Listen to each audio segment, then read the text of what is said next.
Oi, pessoal, sejam bem-vindos e bem-vindas a mais um episódio de Len Bites, seu podcast sobre linguística computacional. E no episódio de hoje a gente vai ter o privilégio de conversar com a Pietra Oliveira, que ela foi sempre apaixonada por escrita.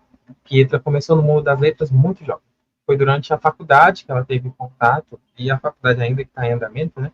Ela teve contato com chatbots e o papel importantíssimo dos profissionais de letras nessa área. Hoje ela se dedica à construção de interfaces conversacionais humanizadas, sempre se preocupando com a experiência do usuário. Então, tem muita coisa legal para a gente conversar hoje. Então, Pietra, de início, muito obrigado por ter aceitado o convite e por estar aqui com a gente hoje para compartilhar suas experiências.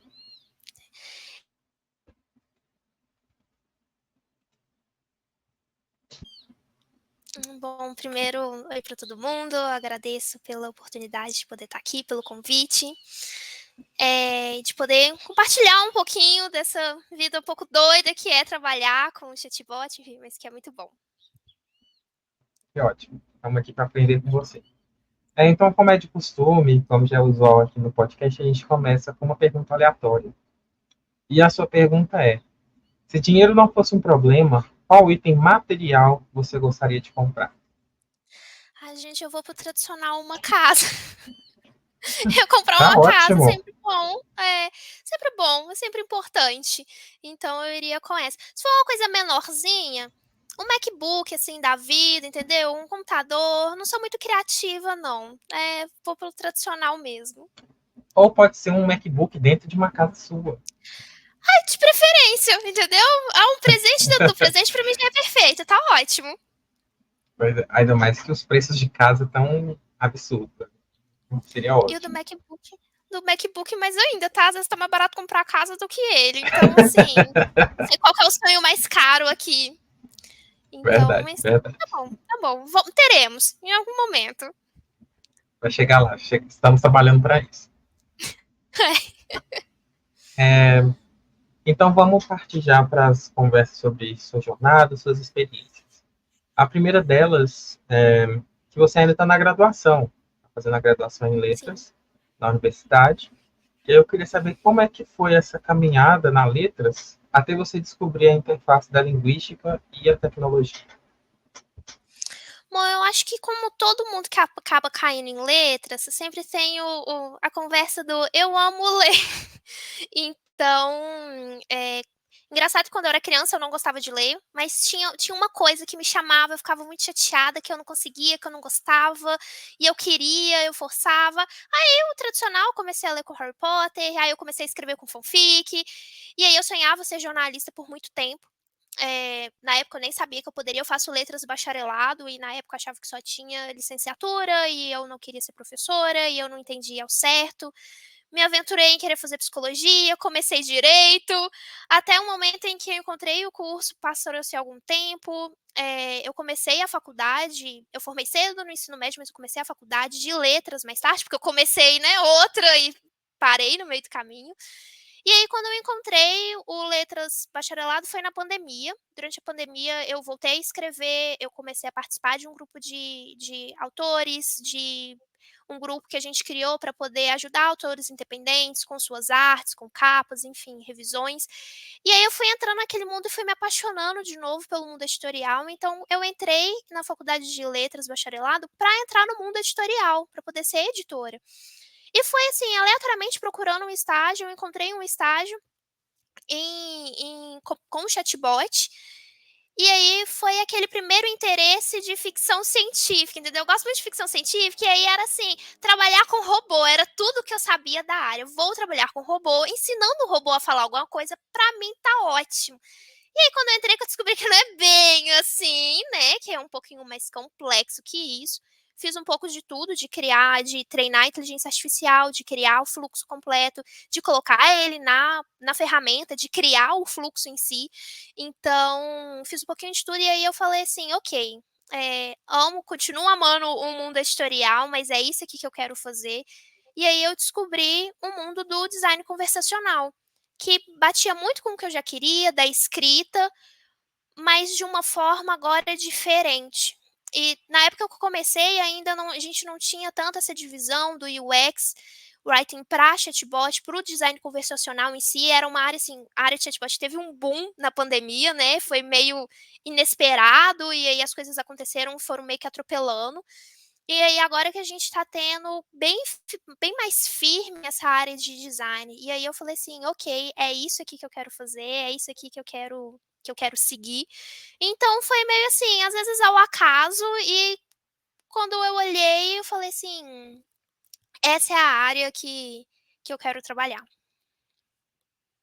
Não, muito legal. E acaba que assim, com UX Writing e design conversacional, você meio que pega um pouco da área editorial, só que aplicada com chatbot, né? Que você tem que pensar na escrita, você tem que pensar como que É, aquilo é apresentado, então é meio que uma editoração de chatbot. spoiler, esse vai ser meu tema do meu TCC, exatamente esse. Porque eu sempre faço essa analogia do chatbot com a escrita, com o livro. Criar um chatbot, para mim, é como criar um personagem. Eu falo que o chatbot, eu vejo o meu personagem tendo vida, ele me responde, ele conversa comigo. Eu acho que por isso que é tão fantástico você começar com uma ideia. Então, chega um cliente, ele tem uma ideia, ele fala assim, ok, eu tenho esse problema. Você pensar nesse problema, criar esse chatbot, desde do princípio, que é só uma setinha ligando na outra, de ok, a gente tem uma anotação e vai para o menu, e daqui a gente segue para cá, até o momento de você criar, pensar nessas fraseologias, refinar isso, e aí ele vai para a produção, você manda um oi, e ele responde, e você vê. Eu falo assim, é como filhos nascendo, entendeu? E aí você fala, que bonito, agora ele está no mundo, agora ele pode seguir. Então, eu faço bastante essa analogia, acho que por isso também que eu gostei tanto da área. E muitos dos meus estudos, eu continuo fazendo meus estudos da área editorial, de escrita, até porque eu sou escritora, assim, tentando, né? Um dia a gente chega lá. E esses estudos de escrita me ajudam muito para poder escrever o chatbot. Então, tá bem casada ali uma coisa na outra. Então, muito legal. E acaba como você disse, né, o teor criativo da editoração de livros, da escrita de livros, de histórias, acaba tendo que ser incorporado também no design conversacional. Que não é só falar assim, se você está com um cliente que é um supermercado, aí o usuário desse chatbot fala assim, eu quero um litro de leite. Aí o chatbot vai responder só, tá bom? Não, não é assim, depende da identidade do supermercado, quem são os clientes desse Uhum. supermercado. É meio que você tem que se ambientalizar com o contexto do supermercado e criar um personagem, pode ser, por exemplo, o atendente de caixa do supermercado, e você descrever essa pessoa, como que ela é, qual, sei lá, idade, personalidade, signo, sei lá. E aí sim você consegue refletir como que essa pessoa poderia responder, né? Então acaba que une a parte técnica, né, do designer, por exemplo assim, e a parte criativa do conversacional. E aí casa com as duas habilidades que você está construindo e que você já tem que estar construindo mais ainda. Então, muito legal Exatamente, você essa pontuou muito interface. bem. Uhum, você pontuou muito bem. O chatbot, como ele é bem mecanizado, acaba caindo aí na tendência dele ser todo mundo igual. Só que o ponto principal para mim, de qualquer área do UX, tá? Mas especificamente falando de chatbot, é que a gente está falando para pessoas. São pessoas que usam a nossa ferramenta e tem pessoas em todas as esferas. O nosso cliente é uma pessoa, a gente é uma pessoa, o nosso usuário é uma pessoa. Então, o chatbot ele tem que interagir, por isso que ele é humanizado, como se ele fosse uma pessoa. Então, a gente tem que analisar quem é meu usuário, quem vai usar. Então, no caso do supermercado, eu tenho que entender se vai ser específico de uma região, como que é essa região. Então, a gente tem um estudo, o UX ele está muito conectado com a psicologia e com a antropologia. Entender esse pilar aí da escrita, da criação com a psicologia e com a antropologia, para mim, é o que é o que vai fazer um projeto ter sucesso. Quem é que vai usar? É de uma região, a idade, o perfil desse meu usuário, ok, eu entendi o meu perfil. Eu não vou fazer a mesma escrita para um perfil de 30 a 55 anos do que eu vou fazer para um perfil de 20 a 30, nem de 60 a 70. São coisas muito diferentes. E aí a minha escrita ela não pode ser também só mecanizada de ok, tá, foi. A gente tem ferramentas para transformar isso mais dinâmico, mais usual, para que o usuário consiga realmente navegar naquele chatbot sem aquela intenção do nossa, isso aqui tá tão ruim, me manda para o humano porque eu não tô conseguindo. O bot não me entende. É esse o problema. Quando a gente trabalha com chatbot, o que a gente mais escuta, quando a gente fala para as outras pessoas, tá? É falar, eu crio o chatbot, fala, odeio. Odeio, é ruim. Eu entrei no chatbot tal, ele é péssimo. Por que ele é péssimo? Não consigo, eu falo que eu quero fazer uma coisa, eu não consigo, justamente porque essa construção desse chatbot foi feita de uma forma mecanizada, como se fosse só um formulário, e o chatbot não é um formulário.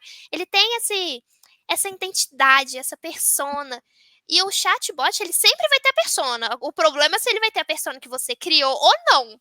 Então, se você cria, é aquilo que está dentro do esperado. Se você não criou, ele vai virar uma coisa um pouco fora do controle, não porque ele tem uma vida, mas porque as respostas e a interação, as interações do usuário vão transformando ele em algo que não foi pensado previamente. O chatbot ele é feito a partir da interação, da mesma forma que o livro. A análise de um livro, a gente tem que levar em consideração o nosso leitor, porque cada um tem opinião sobre o que é bom, sobre o que é ruim, da forma que aquele livro impactou ou não. O nosso chatbot ele se torna vivo a partir do momento que alguém usa ele. E essa interação é muito constante, por isso que a gente faz curadorias, porque o que a gente fez hoje, talvez daqui a 6 meses já não atenda mais o usuário. O meu usuário agora, ele age de uma maneira diferente. Uma empresa que nunca teve um chatbot, e eu introduzo um chatbot nele, e aí eu passo por um período de 6 meses onde os meus usuários aprendem a usar esse chatbot, eu posso aprimorar e entender que, ok, agora eles já entenderam como usa e eles estão querendo mais, eles estão com dúvidas que a gente não pensou antes. E o usuário é sempre criativo, ele sempre vai pensar algo que você não pensou antes. Então, para poder fazer essa evolução, o chatbot ele sempre está em constante alteração. E as pessoas agem como não. Por isso que ele fica umas coisas meio estática, meio esquisita às vezes.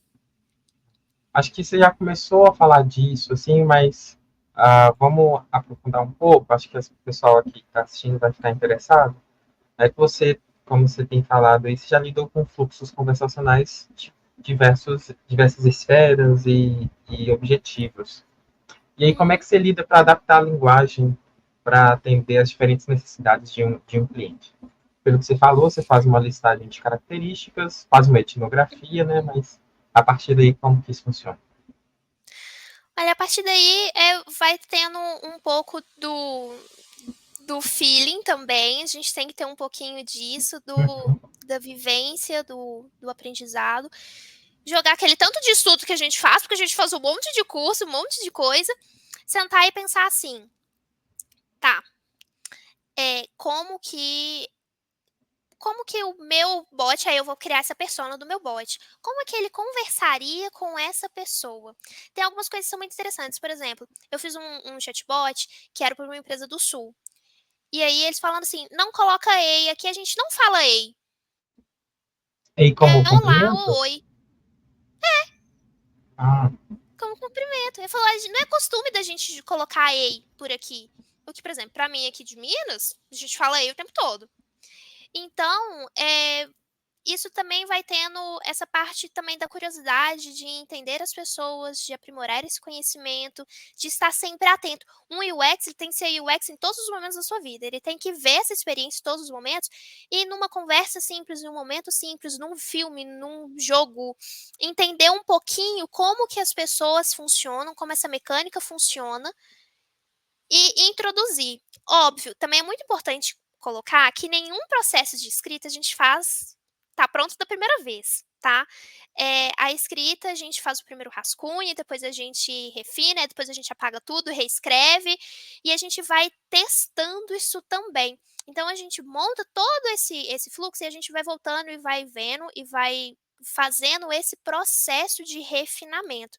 Então essa junção mesmo de conhecimento, de entender esse meu usuário. Óbvio, quando a gente está no começo, a gente sempre fica meio perdido. A gente fala assim, não é, tá, mas como é que eu vou entender? Como é que eu vou criar? O que que eu vou fazer? A partir do momento que a gente vai tendo experiência, isso vai começando a ficar algo mais natural. Então, a minha dica é sempre ir pelo básico. O básico bem feito é sempre muito bom. Então, aquele bot que é equilibrado, que ele não é formal demais nem informal demais, que ele não fala coisas técnicas, então palavras difíceis, siglas, que se tiver que colocar alguma sigla, tem que explicar o porquê daquela sigla, o que que ela significa. Sempre uma educação é sempre muito importante, sempre ser direto, colocar menos texto possível. Então, em vez de escrever um texto muito grande, você tenta resumir isso em uma frase, 2 frases no máximo. Emojis pontuais também para poder quebrar essa seriedade do texto. É sempre uma boa maneira de construir um bom bot. À medida que você vai pegando essa experiência, e realmente é na base do dia a dia no trabalho, você vai entendendo que aí você pode construir personas mais complexas, personas que vão ter mais respostas próprias. Eu trago, por exemplo, o exemplo do Duolingo. O Duolingo é ótimo, ele tem uma persona que é muito forte. Mas construir aquela persona bem feita requer uma senioridade, um trabalho e uma base bem feita por trás. Então, assim, eu acho que é uma preocupação, às vezes, muito grande de fazer, de reinventar um pouco a roda, e que tem que ser algo. Um básico bem feito é sempre muito bom, à medida que vai evoluindo, você vai colocando também ali essas personalidades e esses toques no bot. Beleza, ótimo. E aí eu tinha duas coisas para acrescentar. Talvez fique aí como dica, se alguém estiver vendo o de UX, design conversacional. Como você disse, Pedro, começar com o básico, às vezes você pode desenhar toda a jornada do usuário, se for, por exemplo, um bot de, sei lá, de FAQ, ou um bot de suporte, alguma coisa assim, criar todo o fluxo conversacional com pergunta e resposta simples. Tipo assim, que dia é hoje? Hoje é dia X. Sei lá, em que anos nós estamos? É o ano X. E aí, monta tudo dessa forma bem direta, e aí depois você vai colocar nos frufrus. Coloca emoji onde você achar possível, coloca a identidade da pessoa, por exemplo, se ao invés de falar ei, ela falou lá. Então, Uhum. montar primeiro o grosso, né, do chatbot e depois vai colocando esses detalhes, as cerejas do bolo. E aí Uhum. a segunda coisa, Exatamente assim que eu faço. pois é, aí, a dona do negócio está falando, gente. E aí a segunda coisa, acho que eu até esqueci. Ah, a segunda coisa eu esqueci, mas enfim, a gente segue. E aí eu vou complementar falando que às vezes a gente pensa que, lembrei, seria interessante também, aí fica dica para essas pessoas, até talvez para você também, Pedro, não sei se você já estudou isso, estudar um pouquinho de sociolinguística, porque a sociolinguística, e aí eu posso falar um pouquinho Uhum. mais sobre isso depois, que eu fiz meu mestrado em sociolinguística, ajuda a gente a ficar mais sensível a essas peculiaridades dialetais, de região, ah, ou de grupo social, de idade, de sexualidade, de várias outras coisas. Que aí, por exemplo, quando você tem que criar a persona da Magalu, que é a Lu, e você sabe que ela é uma mulher branca, acho que ela tem um olho escuro, mas enfim, que ela tem uma certa idade, aí você já consegue pensar, por causa da sua experiência como falante nativo, e vendo como outras pessoas daquela região e daquele grupo social se comporta, você já conseguiria fazer uma persona e, consequentemente, um chatbot um pouco mais acertado. Então, talvez isso é uma dica aí pro pessoal que está assistindo. Vou te falar que eu tô estudando sociolinguística exatamente agora. E assim, eu amo, eu já estudei também análise do discurso, que eu amo. Depois a gente vai trocar assim umas figurinhas sobre sociolinguística, porque é muito bom. E eu concordo plenamente com você, com o que você falou. É, ter essa sensibilidade, o estudo e também no dia a dia, é, de entender como que a outra pessoa funciona. O UX ele tem que entender que ele não é o próprio, não é o usuário daquilo que ele constrói. Ele não, a gente nunca constrói algo para a gente mesmo. A gente está construindo para o outro. Então a gente tem que ter essa visão para fora do que o outro faz, do que o outro fala, como o outro comporta, e que é tão diferente do que a gente fala, pensa, se comporta. E por isso que o usuário, eu falo que uma das coisas mais gostosas é fazer curadoria de chatbot e ver as conversas do usuário. Porque a gente tem que tentar prever sempre o que o usuário vai falar, qual que é o problema dele, enfim, qual que vai ser o comportamento dele. A gente nunca consegue prever 100% e não vai prever, eu já deixo aqui de antemão, não fica com... Eu sempre já falo isso com o cliente, falo assim, olha, a gente vai prever ao máximo, mas sempre é impossível. Por quê? Porque sempre o usuário é imprevisível, sempre tem alguém que pergunta uma coisa e você fala assim, gente, como é que ele pensou nisso? Eu não sei como ele pensou. Como é que ele falou? E às vezes tem coisas que são muito interessantes, às vezes tem coisas que são muito aleatórias, tá? Realmente, assim, não temos muita explicação. Mas é entender, tem sensibilidade com o outro. A gente sempre está construindo algo para as pessoas, não importa se tem inteligência artificial ou não, é tecnologia ou não. Com essa onda de IA, as pessoas estão cada vez mais jogando na conta da inteligência artificial para que ela faça e ela crie, como se a gente também estivesse fazendo as coisas para ela, e não é. A gente não pode esquecer que são de pessoas para pessoas, e que quanto mais inteligência artificial tem, mais humano a gente tem que ser, mais no humano a gente tem que focar. Porque ela vai. Meu irmão brinca, falando que não tem nada mais burro do que inteligência artificial, mas não tem nada mais obediente. Porque ele realmente faz aquilo que a gente manda. A gente treina ela a fazer alguma coisa, ela vai fazer o que a gente treinou. Ela não vai tirar isso do nada. Ela não vai fazer isso do nada. Ela não vai fazer o papel de entender o subjetivo, aquele por trás, aquele que a gente pega no ar. É esse que é o diferencial do trabalho do UX, por mais que eles possam querer construir um fluxo inteiro com IA, tá? Ela nunca vai entender esse ponto. É aqui, por isso que é user experience, é a experiência do usuário. É essa análise que a gente tem que fazer. Com certeza. Muito legal você trago isso, porque e fazer isso, né? Quanto mais inteligente, vamos dizer assim, pensando na inteligência artificial, né? Quanto mais inteligente, menos humanizado fica. Então, aí sim vem aí a conta do profissional de design conversacional, de UX, chatbot, enfim. E aí, queria saber de você, que você está fazendo o curso de letras, mas acho que seria interessante você falar um pouquinho aqui para o pessoal, que tipo de formação você indicaria para eles, caso eles queiram se tornar designers conversacionais, UX Writer, UX Analyst, enfim.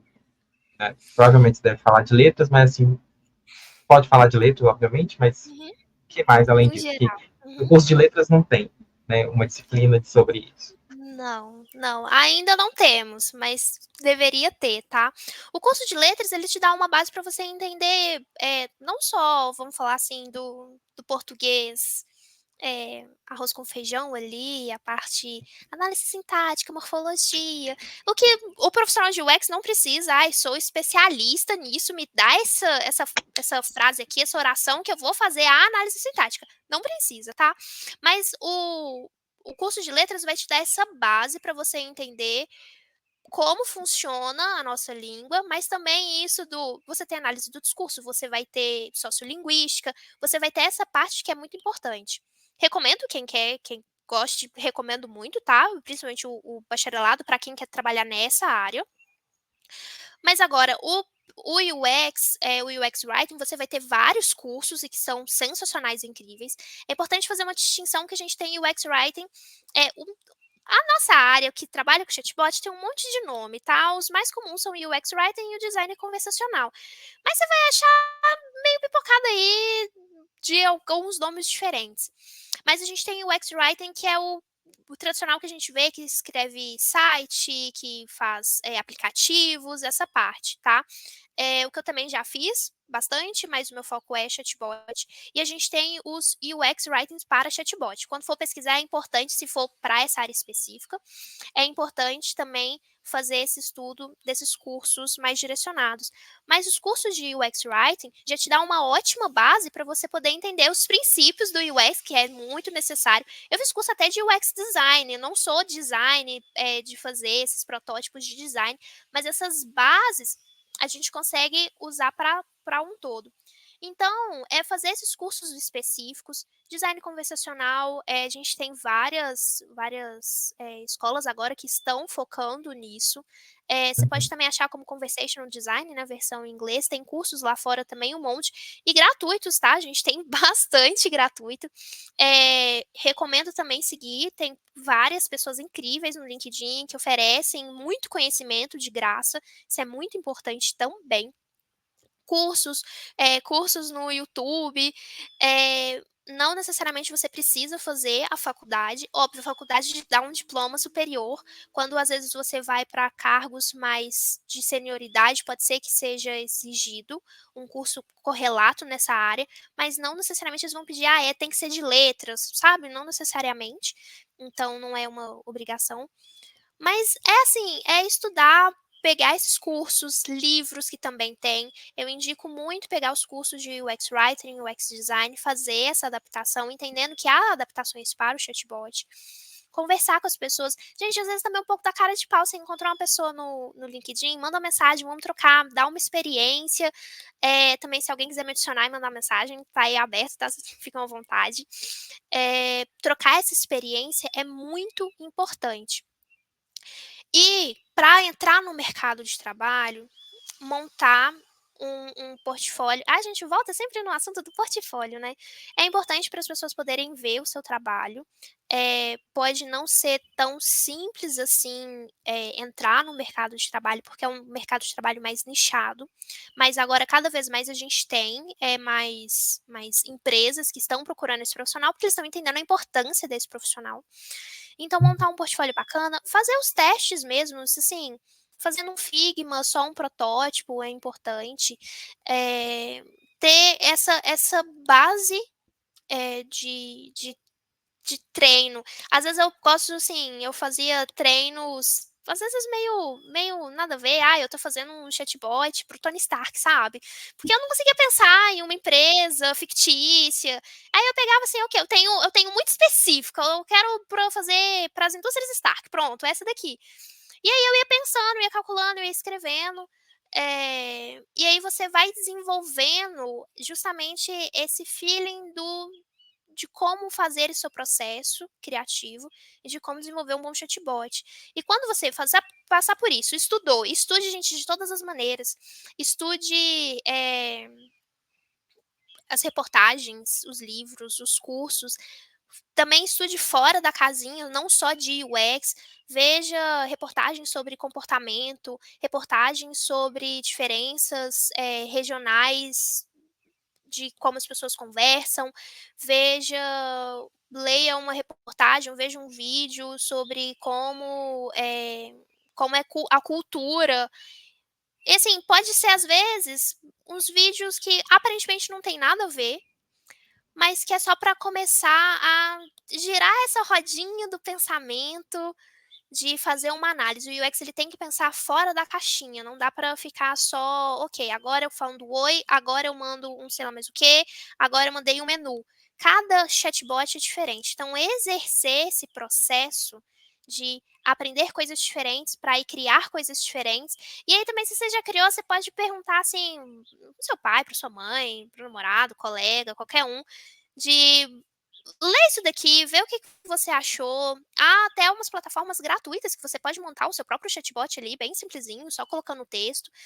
Ó, testa aqui, o que você achou? Esse feedback é muito importante para justamente construir essa segurança, essa senioridade para quando você for contratado, você poder, numa entrevista, falar assim: é isso aqui, gente, eu sei o que eu tô fazendo. Porque todas as suas escolhas têm que ter uma justificativa e a gente volta na justificativa, vai ser aquele estudo de todas as maneiras. Sim. Eu acrescentaria também, seria o caso dessa pessoa que está estudando para ser UX, testar outros bots já prontos, né? Tipo assim, sei lá, vou pegar um Sim. bot do, sei lá, do seu banco. Todo mundo agora tem banco digital, né? Ver se o bot do banco digital funciona bem. Se ele não funcionar bem, pensar o porquê, como que essa pessoa melhoraria isso. E se já tiver bom, olha o que ele tem de bom e vê se você consegue fazer um diferente. Eu sigo no LinkedIn um rapaz que eu acho que ele trabalha com UX design, não necessariamente com writing, mas ele pega, por exemplo, plataformas que já são muito bem conhecidas, tipo Netflix, Uhum. Nubank, enfim.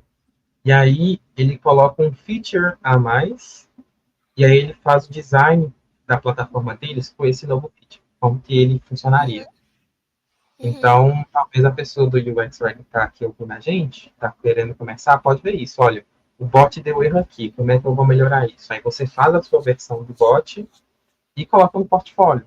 Né? E aí mostra que você sabe analisar um bot e que sabe como solucionar um problema que apareceu.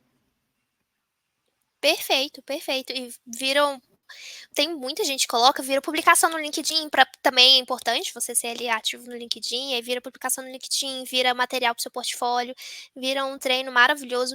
E isso, você treina esse olhar do UX, que chega um momento que você não consegue abandonar. Eu tô na fila da padaria e eu penso assim, pois é, né, mas essa experiência não tá muito boa. Fila da padaria, ninguém tá ligando, mas eu já tô pensando aqui, ó, que o que eu faria de diferente para melhorar essa minha experiência que não estava muito legal. Então, quando você chegar no ponto em que você pensa em UX em absolutamente todos os momentos, show, a gente está no caminho certo.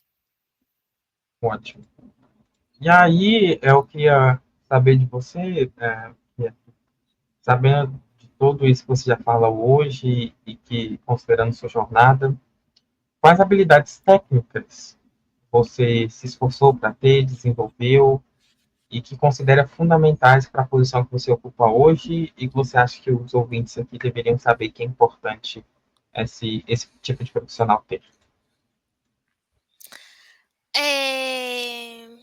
O treinar um português é sempre bom, tá? Ninguém precisa ser especialista não, mas é sempre importante ter essa visão clínica de revisão. Mais do que escrever, ai, eu sei todas as regras do português. Não, não precisa. Mas a visão clínica da revisão, que é diferente da parte da escrita, que é diferente da parte enfim, de uma curadoria, de revisão mesmo. Cursos de revisor de texto, para poder te dar uma análise mais clínica sobre isso. Também é muito importante saber mexer em plataformas, por exemplo, como Figma. Normalmente as empresas usam essa plataforma, ela facilita demais a vida para poder fazer um fluxo, né? Para poder apresentar. Então, no começo é meio dificinho, a gente apanha um pouquinho aqui e acolá, mas tem um monte de vídeo. É na parte da experimentação também. Importante também dizer que, assim, é mais importante o seu conhecimento e o que você pode agregar do que necessariamente você aprender aquela plataforma. Eu já entrei em empresas e que eles mexiam com uma certa plataforma que eu nunca tinha ouvido falar, mas me dá ela aqui 2 semanas eu já estou sabendo de tudo porque a plataforma você aprende, tá? Mas é importante você ter esse conhecimento, é importante você saber como funciona, é sim um diferencial de se ter. Perfeito. Eu acho que acrescentaria também estudar um pouquinho de, como você falou, não precisa necessariamente de linguística, né? Uhum. Você não vai virar um anotador morfossintático, Não. mas, pois é, mas talvez seria bom estudar um pouquinho ou saber, talvez no nível de graduação de letras já seja o suficiente, estudar essas áreas da linguística, sabe? Saber bem semântica, principalmente semântica pragmática, sintaxe, Sim, morfologia. Se o seu bot sim. tiver voz, fonética, fonologia, né? Porque Uhum, se for sim. um bot vocalizado, aí já é uma outra história também, tem que contar sobre É isso. outro papo, é Ok. outro rolê. Então, assim, Sim. é bom estudar isso, porque como você falou, eu não vou virar um anotador, não vou ser tático, não vou anotar papel semântico, papel temático, mas tem algumas coisas que ficam no nível estrutural que ajudam depois no nível discursivo, né? Sim. Então, por Sim. exemplo, E se eu assim, falar, sei lá, eu vou dar um presente para Pietra e eu darei um presente para Pietra, as duas frases semanticamente dizem a mesma coisa, mas na pragmática é outra coisa, e que o sim. UX está preocupado na pragmática, né? Está ali no nível da pragmática. Uhum. Então, é bom saber que diferença é essa e o que ela causa na pessoa. Sim, e qual que é melhor para eu escolher para o meu chatbot, depende, aí a gente volta. Quem é meu usuário, quem é essa persona, e entender também pontos muito importantes. Concordo plenamente com o que você falou, eu introduzo aí também aquele estudo de psicologia e de Uhum. antropologia, também ninguém precisa fazer, virei psicólogo, não é isso, a gente não vai estudar para fazer uma terapia de alguém, é só estudar um pouquinho mais como funciona a mente humana, como funciona, mas principalmente uma coisa chamada sociedade. Como é que a gente funciona, a nossa cultura, como que a gente responde, enfim, esse tipo de coisa é muito importante. E. Eu ia comentar um negócio, esqueci. Tudo bem, acontece. Mas E aí eu quando queria eu lembrar, eu fazer falo. tudo certo, pode ir lembrando aí. E aí, como última pergunta, é uma das perguntas que eu criei aqui agora, você já tem uma pergunta um pouco polêmica. Assim. Você já trabalhou bastante com vários chatbots diferentes, e Uhum, acredito que com vários tipos de clientes, vários tipos de indústrias diferentes desses clientes. uhum. Como que você faz para um cliente entender que, olha, o chatbot da persona que a gente montou aqui, desse jeito que ele fala, é o melhor jeito para o cliente final que você tem. E esse contratante não entende isso.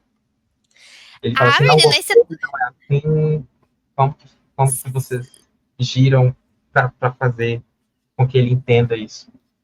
você tocou num ponto muito sensível. A gente, nós trabalhamos, nós temos, vamos colocar assim, eu tenho meu chefe, tá?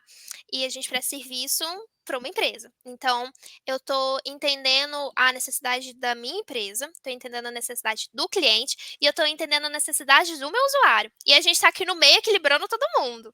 Então, eu nunca tive uma experiência negativa do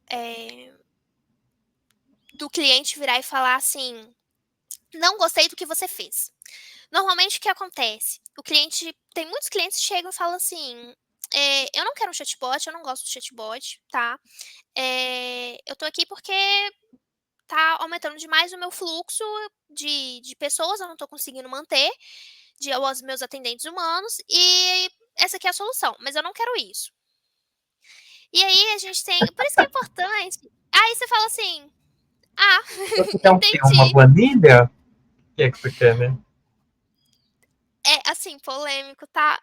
Muitos clientes querem um formulário, pegar só os dados e acabou. E aí, por isso que é muito importante também ter aquele estudo da psicologia também, porque você aprende o trato com o cliente. E aí, por isso que é muito importante se você ter esses conhecimentos técnicos bem baseados, porque eu chego pro cliente e falo assim, olha, a gente tem. Eu entendo, eu escuto sempre o cliente. O cliente está falando, deixa ele falar, entende a dor dele, porque ele tem uma dor muito forte. E a gente quer solucionar essa dor. Então, vem um ponto número 1. Qual que é a dor do meu cliente para eu solucionar? Ponto número 2. Aí eu pego toda essa informação e eu faço uma pesquisa. Vou explicar tudo um pouquinho do meu processo de trabalho. Aí eu pego e faço uma pesquisa. Quem é esse cliente na internet? Como que é a postura dele nas redes sociais? Qual que é a linguagem dele? Porque a gente também tem que fazer essa avaliação da linguagem. Não adianta nada meu cliente tem uma linguagem super forte na internet, super descontraída, não sei mais o quê, e aí eu vou lá e faço um chatbot que chama de senhor, vossa senhoria, entendeu? Não vai casar. Eu preciso entender como é a postura do meu cliente nas redes sociais. Aí eu vou além. Eu vou entender como que meu usuário interage com o meu cliente nas redes sociais, comentários de Instagram, comentários reclame aqui, comentários no LinkedIn, como que ele é recebido, o que as pessoas estão reclamando por trás. Porque aí eu tenho o meu cliente que tem uma dor, mas meu usuário também tem uma. Às vezes elas batem. Então, meu cliente reclamando que ele está com superlotação no atendimento humano e o meu usuário está reclamando que ele não consegue atendimento. Pode, às vezes, a gente identificar uma dor que o próprio cliente não colocou. Aí eu pego e faço o que eu chamo de macro do fluxo. É meu rascunho, é o meu primeiro passo. Às vezes eu pego mesmo e só escrevo, mas eu pego para apresentar para o cliente, eu mostro caixinha com setinha, coloco assim, a gente vai ter uma saudação, a gente pode ter uma saudação personalizada, a gente pode, então se o meu usuário entrou no fluxo de novo, já tem essas informações salvas, ele não precisa digitar de novo, olha que bonito, nosso fluxo já está ficando mais inteligente. A gente pode colocar isso, o cliente está com dúvida, tem esse menu de dúvida, ele quer comprar, a gente pode colocar esse catálogo. Então eu vou entender essa dor e apresento uma proposta para o cliente. Normalmente eu tenho experiências muito positivas de conseguir fazer o cliente gostar muito da proposta, tá? Então eu pego alguns clientes muito difíceis e no final ele sai amando. Por quê? Porque eu pego a dor dele. O cliente, ele muitas vezes não sabe o que ele quer. Ele quer uma solução. Às vezes Você não, que né? tem que entender. Às vezes é assim, eu sempre passo pelo princípio que ele não tem um conhecimento técnico para tomar aquela decisão. Por isso que ele está me contratando. Ele quer que eu resolva o problema que ele tem. Ok, eu vou resolver, eu vou falar assim aqui. Às vezes um problema que ele nem pensou, a solução é essa, tá aqui. Se eu explico com muita calma também, tá, gente? Muita calma, muita parcimônia, muito jogo de cintura, importante. Eu pego e explico para ele que isso aqui vai ser melhor, é desse jeito, porque o seu usuário vai falar assim. O cliente pode muitas vezes falar, eu queria desse jeito. E aí eu explico, todas as minhas decisões, elas são embasadas. Tem mudanças, alterações que eu até falo, olha, você pode escolher desse jeito, tá tudo bem, não vai fazer muita alteração. Mas tem explicações, tem pontos que foram escolhidos bem a dedo do porquê. Então, o cliente fala, mas eu quero desse jeito. Aí eu explico por que não. Porque isso aqui pode gerar confusão. Isso daqui pode. O usuário pode escolher errado, a gente vai ter erro, a gente vai ter transbordo desnecessário. Muitas vezes o usuário fala ok, o cliente fala ok, pode ser desse jeito. Às vezes o cliente quer de um jeito específico, e aí às vezes a gente não tem muito o que fazer, sabe? Mas eu tive uma resposta muito positiva de um cliente que tem uma hamburgueria. Não queria chatbot, mas não teve experiência positiva com chatbot, isso também acontece. E não queria nada. A gente foi montando o fluxo, fui montando o fluxo, cheguei para apresentar já assim, com as frasologias, e aí, enfim, é um fluxo bem grande, bem complexo, foi muito Uhum. bom de fazer. E o cliente no final falou assim: nossa, eu gostei tanto, parabéns, ficou muito bom, a gente pode colocar. Então é sempre ter um jogo de cintura, sempre ter muito cuidado para falar com o cliente, sempre com muito respeito, sempre com muita educação, entenda a dor dele, que vai ser diferente, e faça todo o seu fluxo baseado em alguma justificativa. Então eu escolhi isso por quê? Porque quando o cliente vai questionar, você tem um motivo. Entender que às vezes não tá para ganhar todas as batalhas, tem coisa que você explica que não vai ser a melhor usabilidade, mas que ele quer, então tudo bem. É importante só você explicar que tá, podemos seguir assim, mas não recomendaria. E que normalmente o cliente gosta, ele quer a solução para o problema dele. Então, quando você apresenta essa solução, ele normalmente vai gostar. Perfeito. Aí, galera, ó, já tem a dica aí das várias outras que ela já deu aqui hoje. Então, Pietro, acho que a gente vai ficar por aqui, para a gente não estourar muito nosso tempo. Mas, assim, queria agradecer de novo por ter aceitado o convite, por ter vindo aqui hoje. Foi uma conversa, assim, que eu aprendi bastante. Acho que o pessoal que tá assistindo vai aprender bastante também. Então, muito, muito, muito obrigado. Ai, gente, eu que agradeço, eu gostei demais. O tempo passou rápido. Mas é isso, agradeço para todo mundo que assistiu. De novo, agradeço o seu convite. Deixa eu aí aberto, quem quiser me procurar no LinkedIn pode me procurar, adicionar, mandar mensagem, enfim. Estou aberta para isso mesmo, para a gente poder trocar muitas experiências. Podem mandar mesmo, gente. E a Pietra é de pouquinho de longa data, assim, que ela participou de um post meu lá atrás. Foi. Então, e ela é super solícita, então pode mandar mensagem que ela responde. Então é isso, pessoal. Muito obrigado. Fiquem atentos para que daqui a pouco deve ter outro episódio, tá? Tchau, tchau.